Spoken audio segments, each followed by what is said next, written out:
గూగుల్లో కూడా ఉంది ఇప్పుడు. ఆ, అది ఆ, రిలీజన్ ఈ గడ్డ మీద పుట్టిన వాళ్ళు అనేసి. ఆ. ఇప్పుడు మనం గూగుల్ మీద కూడా కేసు వేయలేం కదా సార్ అట్లా అంటే. ఓహో, నువ్వు ఓకే, నీకు నీకు ఓకే, నేను అర్థమైంది కానీ సరే, కేసు కాబట్టి పిలిపిస్తే అర్థమవుతుంది, నువ్వు రావాలి కానీ ఓకేలే ఉండు.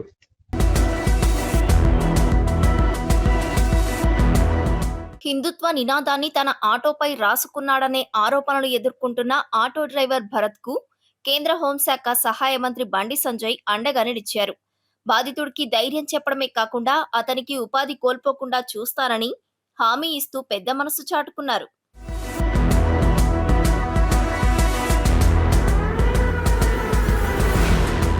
వనపర్తి జిల్లాకు చెందిన భరత్ కుమార్ అనే యువకుడు ఉపాధి కోసం హైదరాబాద్ కు వలస వచ్చి ఆటో నడుపుకుంటూ జీవనం సాగిస్తున్నాడు. అయితే అతడు తన ఆటో వెనుక భాగంలో ఒక వివాదాస్పద ఇంగ్లీష్ కొటేషన్ తో పాటు హిందుత్వ నినాదాన్ని రాసుకున్నాడు. ఈ భూమి మీద పుట్టిన ఎవరైనా హిందువులే, జై శ్రీరామ్ అని రాస్తూనే నీ మతాన్ని మార్చుకోవడం అనేది తండ్రిని మార్చుకోవడం లాంటిది అని అర్థం వచ్చేలా ఇంగ్లీష్ లో రాసిన వ్యాఖ్యలు ఈ వివాదానికి మూల కారణంగా మారాయి.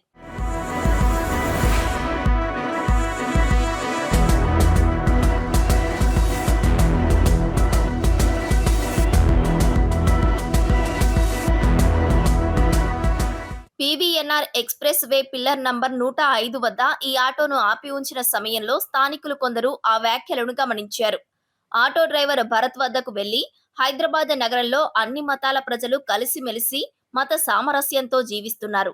ఇలాంటి సున్నితమైన ఇతరుల మనోభావాలు దెబ్బతీసే పదాలను వాడొద్దు అని సూచించారు. దీనికి భరత్ స్పందిస్తూ ఇది నా సొంత ఆటో, నా ఇష్టం వచ్చినట్లు రాసుకుంటాను, ఇందులో మీకొచ్చిన సమస్య ఏంటి అని ఎదురు ప్రశ్నించాడు. దీంతో ఇరు వర్గాల మధ్య వాగ్వాదం జరగడంతో స్థానికులు అత్తాపూర్ పోలీస్ స్టేషన్లో ఫిర్యాదు చేశారు.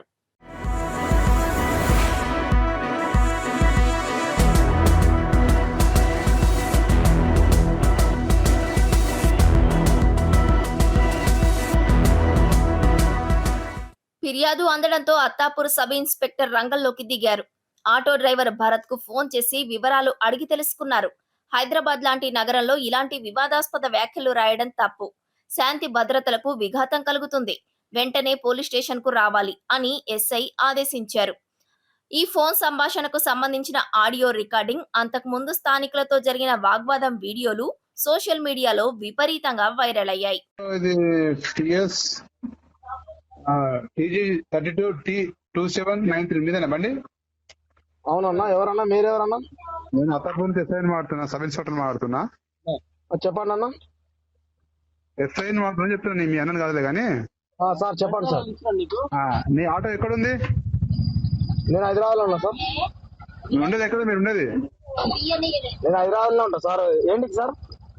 నీ ఆటో ఈ ఆటో నీదేనా? అవును సార్, నాదే. ఇప్పుడు కాల్ చేసిండు కదా, ఏంటి కోసం తెలుసుకోవచ్చు కదా సార్. ఆటో వెనకాల ఏం రాసినావు నువ్వు? సార్ ఆటో వెనకాల ఏం రాసినావు? ఏమైనా రాసినావా? అవును సార్. ఎవరు రాయమని చెప్పింది నీకు అట్లా? అర్థం కాదు సార్. నీకు హైదరాబాద్ లో బండి నట్టుప్పుడు అవన్నీ రాయడం నీకు తెలియదా? అంటే ఇప్పుడు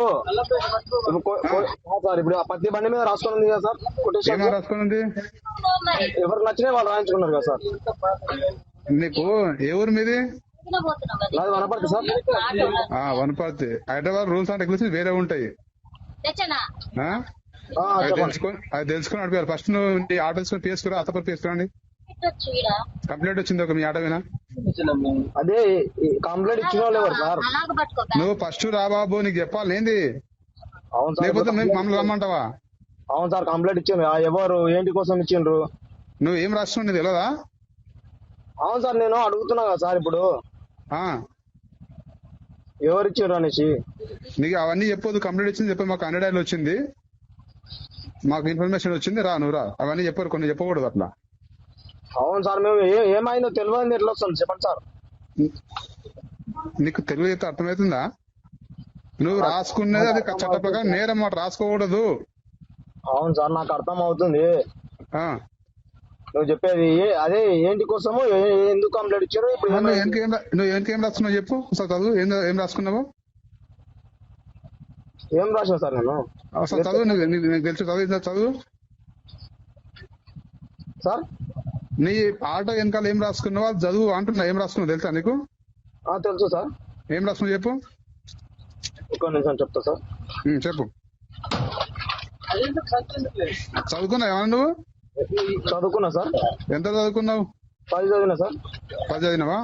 ఏం చదువుకున్నావు? ఏం రాసి చెప్పు సార్ చెప్పు. ఈ గడ్డ మీద పుట్టిన వాళ్ళు ఎవరైనా హిందువే, జై శ్రీరామ్, చేంజింగ్ యువర్ లైఫ్. అంటే గడ్డ మీద అంటే హిందువులే అంటే వేరే ఎవరు పుట్టద్దు ఎట్లా? నేను అనట్లేదు కదా సార్. అది నువ్వు రాసుకున్న దాని మీనింగ్ అదే బాబు. నువ్వు రాసుకున్న దాని మీనింగ్ అదే. నువ్వు ఓకే జై శ్రీరామ్ అంటే రాసుకో, no problem. Any born on the earth అంటే ప్రపంచం మీద పుట్టిన ప్రతి ఒక్కరు హిందూ అని చెప్పి రాసుకున్న దాని మీనింగ్. అది ఎట్లుంటది అంటే పక్క వాళ్ళను మనోభావాలు దెబ్బసేట్టుంటది. అట్లా రాసుకోకూడదు. అది అట్లా ఉండకూడదు. చెప్తున్నా అయితే ఈ గడ్డ మీద పుట్టిన వాళ్ళు ఎవరైనా హిందువే అనేసి అది ఇప్పుడు గూగుల్లో కొట్టిన గిట్ట నీకు అదే వస్తుంది. గూగుల్లో కొట్ట పక్కన పెట్టి నువ్వు వాటి బయట రాసుకో, అందరు చూపించద్దు అట్లా. ఇప్పుడు గూగుల్లో కొట్టిన గిట్ట వస్తుంది. ఇప్పుడు గూగుల్ కూడా అందరికి చూపిస్తుంది. తమాషా చేస్తున్నావు ఏంది? చెప్తే పిఎస్ నుంచి నువ్వు పిఎస్ రా ఫస్ట్ బండి తీసుకొని గూగుల్ అని చెప్పి నువ్వు నాకు చెప్పాలి. నా గూగుల్ ఉన్నది నువ్వు బయట రాసుకొని తిరగొద్దు అది. అవును సార్. ఇప్పుడు గూగుల్లో ఇస్తుంది సార్. ఇప్పుడు అట్లానే గూగుల్ మీద కేసు వేయలేం. ఏమైంది? గూగుల్లో కూడా ఉంది ఇప్పుడు రిలీజన్ ఈ గడ్డ మీద పుట్టిన వాళ్ళు అనేసి. ఇప్పుడు మనం గూగుల్ మీద కూడా కేసు వేయలేం కదా సార్. అట్లా అంటే ఓహో నువ్వు ఓకే నీకు ఓకే నేను అర్థమైంది కానీ సరే కేసు కట్టి పిలిపిస్తే అర్థమవుతుంది. నువ్వు రావాలి కానీ ఓకేలే ఉండు. ఓకే నేను సీజ్ చేసి నీకు పంపితే తక్కువ అవుతుంది కానీ వనపడుతున్నావు కదా నువ్వు. సరే నువ్వు ఆటో ఎట్లా నడిచి చూస్తా హైదరాబాద్ లో అది రాసి నువ్వు మంచితనం రమ్మంటే నువ్వు ఏదో నాకు నీతులు చెప్తున్నావు నువ్వు.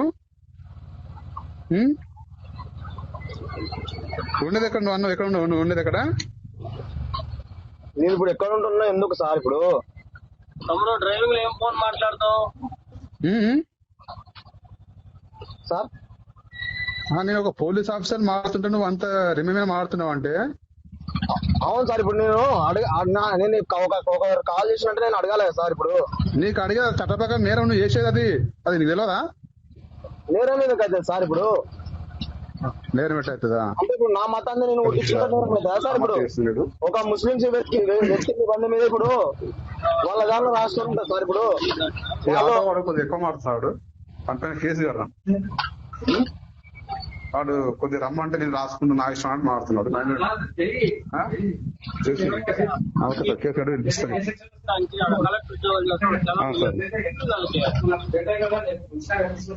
నేను కట్టేసి కేసు కట్టేసి అది కాదు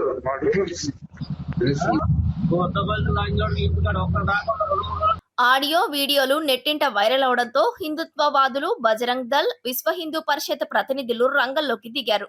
ఆటో డ్రైవర్ భరత్ కు తాము అండగా ఉంటామని ప్రకటించారు. భాగ్యనగర్ గణేష్ ఉత్సవ్ సమితి ప్రధాన కార్యదర్శి డాక్టర్ రావినూతల శశిధర్ రెడ్డి స్పందిస్తూ ఆటో డ్రైవర్ పై దాడి కూడా జరిగిందని ఆరోపించారు. నెటిజన్లు సైతం పోలీసుల తీరును తప్పుబడుతూ ఉన్నతాధికారులకు ట్యాగ్ చేస్తూ పోస్టులు పెట్టారు.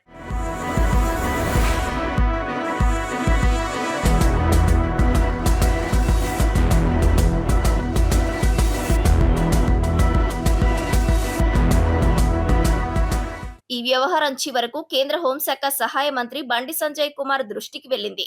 ఒక సామాన్య ఆటో డ్రైవర్ హిందుత్వ నినాదం రాసుకున్నందుకు వేధింపులకు గురి కావడంపై ఆయన తీవ్రంగా స్పందించారు. వెంటనే భరత్ ను సంప్రదించి ధైర్యం చెప్పారు. నీకు జరిగిన అన్యాయంపై ఖచ్చితంగా న్యాయం జరిగేలా చూస్తా, భయపడొద్దు అని భరోసా ఇచ్చారు.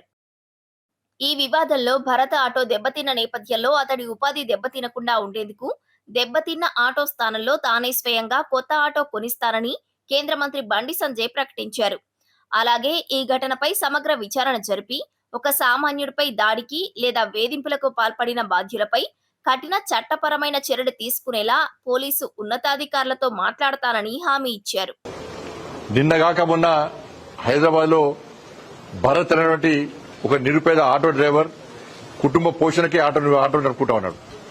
ఆయన టాప్ మీద హిందూ ధర్మానికి సంబంధించి కొన్ని కొటేషన్స్ పెట్టుకుంటే ఎవరో ఎంఎం పార్టీ కార్యకర్త వచ్చాట పోలీస్ స్టేషన్ లో ఫిర్యాదు చేస్తే స్థానిక ఎస్ఐ గారు ఫోన్ చేసి నీ ఆటో సీజ్ చేస్తాం, నిన్ను జైలుకు పంపుతాం, నువ్వు కింద కేసు పెడతాం అని చెప్పి బెదిరించారు. ఇలా నేను అడుగుతున్నా, పాత బస్తీలో పాకిస్తాన్ కు అనుకూలంగా టాప్ల మీద రాస్తారు, ఇండియాకు వ్యతిరేకంగా రాస్తారు, హిందూ ధర్మానికి వ్యతిరేకంగా రాస్తారు, హిందూ దేవులను కించపరిచే విధంగా ఉర్దూలో కొటేషన్స్ రాస్తారు. ఎంతమంది అరెస్ట్ చేశారు, ఎన్ని ఆటోలు సీజ్ చేశారు, ఎంతమందిని జైలుకు పంపారు, ఎంతమంది క్రిమినల్ కేసు పెట్టారు, వాళ్ళు స్వేచ్ఛనిస్తారు. అది సెక్యులరిజం. ఇవాళ ఈ ఆటో కార్మికులు రాస్తే మాత్రం దీన్ని మతం. ఈ కుహన సెక్యులర్ వాళ్ళందరూ కూడా తెలంగాణ రాష్ట్రంలో రెచ్చిపోతున్నారు. వీళ్ళు గుణపాఠం చెప్పాల్సిన అవసరం ఉన్నది. అందుకే భరత్ లాంటి ఆటో కార్మికుడికి హిందూ యువత అంతా కూడా, హిందూ సమాజం అంతా కూడా అండగా ఉండాల్సిన అవసరం ఉంది. నేనే పిలిపించుకున్నా, తప్పకుండా భరత్కి అండగా ఉంటా. భరత్ కొత్త ఆటో కొనిస్తా. భరత్ ఏ విధంగా సహకరించాలో ఆ విధంగా సహకరిస్తాం.